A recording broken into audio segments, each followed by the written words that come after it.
Falar em 15 minutos é um desafio, né? Porque quando você pisca, já foi, né? Meus alunos costumam dizer que eles têm que falar em 2, 3 minutos, eles ficam desesperados que cabe muita coisa. Eu acho que não, acho que... Sei lá, fiquei pensando um pouquinho o que eu poderia dividir com vocês em 15 minutos e o que eu poderia fazer e como eu poderia fazer de uma maneira colaborativa também, porque eu acho que quando você pensa em comunicação não dá para ser um lado só, né? Sabe, é que nem aquela coisa do beijo, sabe? Tipo, você chega, aí outra pessoa chega. Aí, se você fizer isso aqui e roubar um beijo, pode ser legal, pode ser que a pessoa goste, ache bacana, pode ser que ela te dê um tapa na cara. Então, como é que a gente tem que fazer quando é com comunicação? É a mesma coisa, você tem você e você tem o outro, tem que ter uma vontade dos dois. E aí você vai um pouquinho, aí outra pessoa está interessada, ela vai um pouquinho, e aí os dois se encontram, até que o beijo acontece. Mas é sempre uma união de duas coisas. Então eu pensei em fazer o seguinte, eu vou contar 2 casos, 2 situações de clientes, e aí eu queria que vocês viessem e me dessem um beijo no sentido de dividir comigo o que vocês acreditam que tem em comum esses 2 casos, para que a gente entenda o que a gente pode fazer nas nossas comunicações, pensando nessas questões dessa aproximação. Eu vou um pouco, você vem um pouco, você, público. E como é que eu crio essa conexão com esse público para gerar interesse, para gerar compreensão, e aí depois para gerar uma ação, para que essa pessoa faça aquilo que você gostaria que ela fizesse. Que pode ser um beijo, que pode ser comprar um produto, que pode ser mudar um comportamento, dependendo do que você quer daquela pessoa. Então essa é a ideia. Bom, teve um caso Adidas, tá? A Adidas chegou na La Gracia, que é a minha empresa, e eles queriam fazer uma apresentação para instigar vendedores de lojas, por exemplo, sabe, Centauro, essas lojas de departamento que tem, né? Enfim, eles chamam esses vendedores várias vezes por ano e eles colocam esses caras numa sala para treiná-los, para que eles fiquem instigados a vender os produtos da marca. E eles fazem esses treinamentos há mais de 10 anos, eles tinham um modelo de treinamento, mas que não estava funcionando, eles estavam tendo pouquíssima adesão. E eles estavam muito assim, putz, o que a gente vai fazer para melhorar a adesão dessas pessoas, fazer com que esses vendedores queiram vir? Eles marcavam, não iam. E aí você imagina a grana que a marca gastava, né? Às vezes você viaja para o Brasil inteiro, eles tinham uma equipe que fazia isso e não estava tendo resposta. Eles chegaram na gente e falaram assim, pô, eu acho que se a gente melhorar o visual da apresentação, vai ser legal. A gente olhou o visual da apresentação deles e falou assim, cara, não é um visual. Como é que vocês estão fazendo isso? A gente vai, coloca as pessoas numa sala, fica uma pessoa falando por 2 horas e a apresentação tinha 200 slides. E eram 200 slides com um monte de conteúdo e muito complexo, tecnologia pura, assim, sabe? Esse tênis Mega Blaster XYZ com uma tecnologia e super complexo, assim, como é que você grava essa quantidade de informação em tão pouco tempo? Eu falei para eles, gente, vocês têm que mudar de didática. Eu expliquei um pouquinho sobre andragogia para eles, sobre sala de aula invertida. Como é que você trabalha isso? A cliente falou assim, cara, você acabou de ferrar a minha vida. Eu vou ter que voltar, vou ter que convencer diretoria, eu vou ter que convencer marketing, vou ter que convencer todo mundo que isso que a gente tinha dinheiro reservado não vai funcionar. Ela demorou 9 meses para voltar para La Gracia. Só para vocês terem uma ideia. Demorou 9 meses para ela conseguir convencer a galera lá dentro de que tinha que pensar num modelo diferente. Resumindo a história, depois desses 9 meses, a primeira coisa que a gente fez foi como é que eu crio interesse para o outro? Então a gente foi ouvir os vendedores das lojas, a gente fez uma pesquisa pequena, rápida, mas ouvir os vendedores da loja, o que eles gostariam? Os vendedores que vendem produtos como tênis, né, vocês acabaram de chegar, a gente está falando da Adidas. E aí, o que é que esses caras querem aprender? A primeira coisa que eles falaram é, pô, eu quero experimentar o tênis. Como é que eu vou vender um negócio para o meu cliente se eu não experimentar o tênis? Legal. Mais do que isso, a gente quer sentir o tênis. A gente quer sentir como é que é correr com ele, o que ele tem o que essa tecnologia faz pelo tênis, para que a hora que o meu cliente está aqui na frente, eu quero dizer para ele com propriedade, entendeu? Isso foi a coisa principal que eles disseram, entre outras questões. Eu sei que a gente criou uma experiência que era o seguinte, a gente trabalhou 4 elementos para vender produtos para eles. Isso era um tênis feminino, isso foi a primeira experiência que a gente criou para eles. Um tênis feminino que ele tinha algumas características, leveza, ele tinha conforto, porque ele tinha uma espécie de uma tecnologia que era super confortável, assim, E ele tinha, por exemplo, ventilação. E a gente pensou, como é que a gente vai fazer os vendedores sentirem essas coisas? Então você tem que pensar, pô, eu tenho que marcar isso na cabeça da pessoa. Como é que a gente sente as coisas? Quando você está de olho aberto, você sente mais ou menos? Com o olho aberto? Menos, porque você tem muito estímulo, como a gente está aqui, né? Com um monte de estímulos. Exatamente. Agora, quando a gente está com o olho vendado, como é que é sentir as coisas? A gente foca, é como entrar no cinema, né? Fica tudo escuro e a gente sente. Então, a gente fez isso. A gente pegou os principais features do produto e colocou as pessoas para sentir com os olhos vendados. Só que a gente fez um caminho. Cara, a gente gastou, tipo, R$2.000 para fazer o negócio. Colocou lá uns tapetes, uma trilha de tapete ruim, com aquecedor do lado, com caneleira de 6 quilos em cada pé, deixamos os vendedores descalços, e eles chegavam no evento e eles não sabiam o que eles iam ver, não sabiam produto, nada. Eles entravam nisso, andavam, chegou no meio, a gente tirava a caneleira, e aí eles pesavam num tapete. Esse primeiro tapete era todo carcomido, assim, sabe, uma coisa horrível de pisar. E a gente ficava o tempo todo assim com eles, ó, vai sentindo, vai marcando isso na tua cabeça, porque depois a gente vai perguntar para vocês o que vocês sentiram. Aí chegava na metade, tirava a caneleira, eles continuavam andando, só que daí um tapete fofinho, com ventiladores, aquele que você bota gelo do lado, sabe? Mega fresquinho, assim, ventilado. E aí lá na frente tinha um paredão com giz. E a gente falou para eles, ó, vai lá, escreve o que você quiser. Cara, teve um cara que escreveu orgasmo.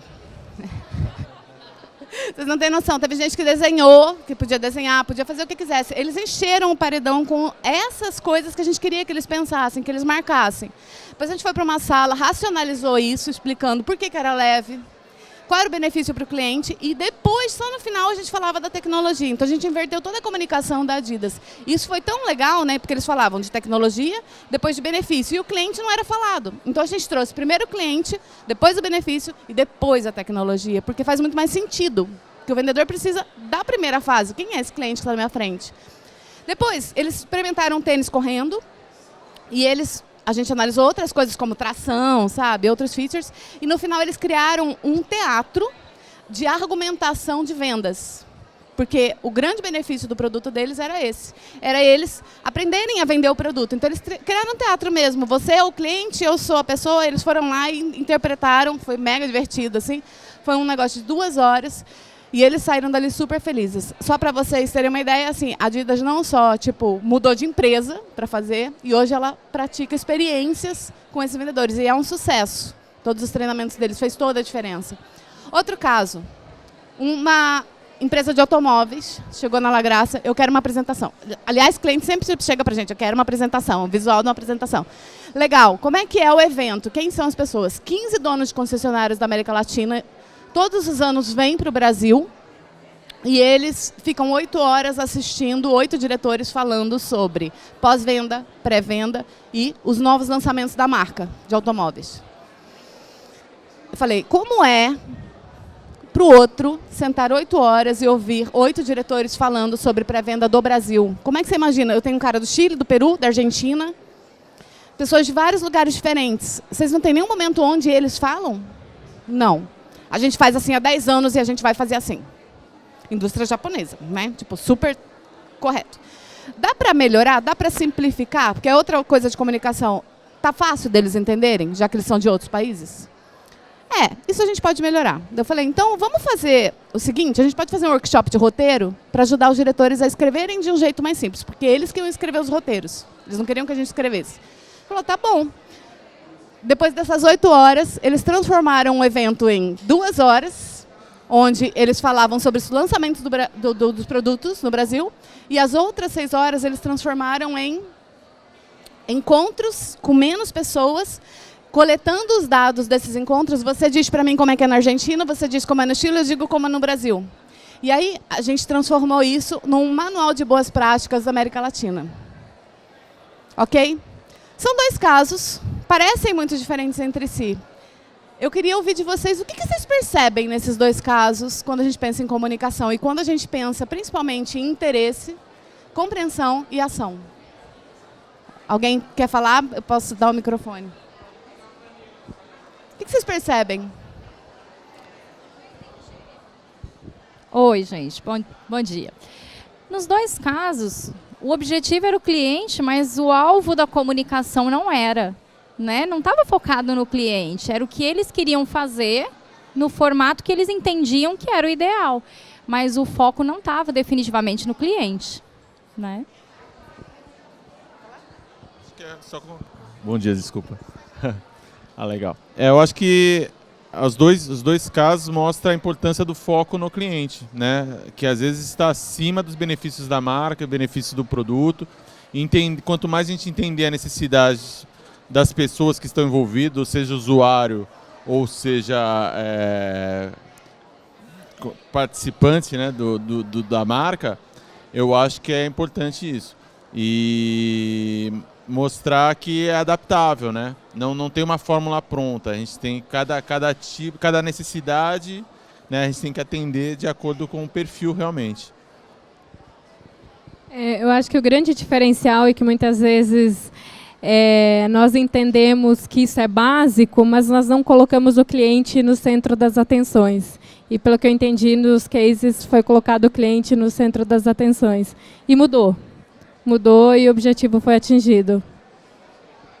Quando vocês, imagino que vocês gostem muito, né, pessoas de RH, pessoas que estão num evento como esse, gostam muito de neurociência. E quando a gente para pensar em neurociência, esse processo cerebral nosso de causar o interesse, de gerar compreensão e de conseguir uma ação do outro, ele está totalmente interligado nessas duas situações, porque é como você falou. Quem é o cliente? Porque a gente fala assim, pessoas de tanta idade, não sei o que, a gente vai muito raso. O que é de fato você enxergar o cliente na sua frente? É você enxergar que ele tem dores, que eles têm necessidades que são totalmente diferentes daquilo que eu estou imaginando. Quando a gente está com nossos filhos, com o marido, com namorada, enfim, tipo... Cara, você parte de um pré-julgamento de uma coisa que você acredita que aquela pessoa está pensando naquele momento. E você, às vezes, fala ou toma atitudes baseado naquilo que você pensa. Mas quantas vezes a gente para, de fato, para olhar o outro lado e entender sobre o ponto de vista dele, a necessidade dele, baseado na vontade dele e naquilo que ele precisa? Eu acho que esse é o grande lance, né? Cada vez mais, os clientes chegam para a gente não quer... Assim, eu não faço mais trabalho sem, de fato, olhar para o outro lado. Sem, de fato, ir lá enxergar. Pô, tá bom, eu estou vendendo um celular. Como é que você usa celular?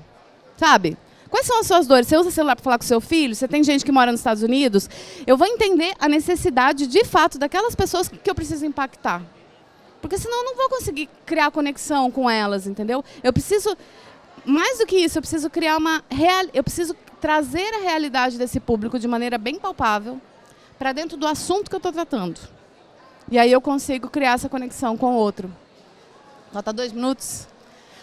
Alguém quer falar mais alguma coisa nesse sentido? E tem uma questão que é muito interessante, que a gente parar para pensar, que é o seguinte. Toda vez que a gente for pensar em fazer qualquer ação, qualquer evento na nossa empresa, né? Porque a gente sempre parte do princípio assim, poxa, os meus líderes não estão motivados, por exemplo. Às vezes chega clientes lá na Graça falando, eu quero fazer um evento de motivação. Mas aí, pô, por que eles não estão motivados, né? O que de fato está acontecendo com eles? E aí, quando a gente começa a cavucar mais, o que a gente descobre? Putz, os caras passaram para a liderança do dia para a noite, não foram preparados para tal, estão perdidos, não pertencem mais à galera lá embaixo, porque a galera do fundão, né, agora não é mais meu amigo, porque é meu liderado. Ele está numa posição que ele não sabe como ele ser estratégico, mas ele está cobrando para ser estratégico, só que ele não consegue se desvencilhar do operacional, que é onde ele domina, onde ele está confortável. Olha que maluco o que está se passando na cabeça do cara. Agora, mesmo sabendo disso, e todo mundo aqui está balançando a cabeça assim, entendeu? Talvez até prejudique, né, o desempenho dele, prejudica o desempenho desse líder. A pessoa não está preparada, vai motivá-lo, mas ele não tem resposta para isso. Então, o trabalho seria outro, estou concordando. E a gente já teve cliente que aconteceu isso, entendeu? Chegou querendo fazer um evento de motivação, não funciona. Só que assim, eu preciso fazer essa provocação sempre, e aí eu estou falando isso para vocês, para qualquer situação. Você está de frente para o diretor de vocês, que vocês precisam vender alguma ideia, você precisa fazer o cara pensar. O que você está me pedindo vai realmente resolver o problema, entendeu? E a gente cavucar um pouco mais.